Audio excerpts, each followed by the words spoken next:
Like, I think back to economics. Like, individual should be what we measure, or maybe not measure that word, but it should be the focus of the social science of economics. Yes. But then my follow-up question is, do we understand? And my answer is no, I don't think we understand culturally, or even just in libertarian thought as itself, what is an individual? Like, or we don't have a complete understanding of the individual person. What is an individual? Would be my argument. Well, maybe we don't. And I think, the human being is a complex animal, and we certainly don't understand everything about humans or the way we think or the way we act. And that's certainly true.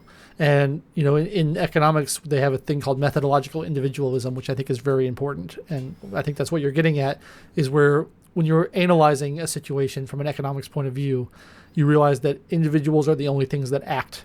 They're the only things that take deliberate action to achieve goals. And I think you often get very muddy thinking and very dangerous thinking when you start to talk about, like, oh, this country is going to do this, or this religion is going to do this, or this race is going to do this. Like, a race can't act, a country can't act, a religion can't act. Those are kind of abstract ideas. Only a person can act. And so it drives me nuts when people say, well, like, oh, well, we, meaning America, we should go to war with Iran. Well, what does that mean? Like, America should go to war with Iran. America doesn't exist. Iran doesn't exist. People exist. What you're really saying is these people over here, these individuals should take guns and go shoot at these people over there. That's really what you're saying.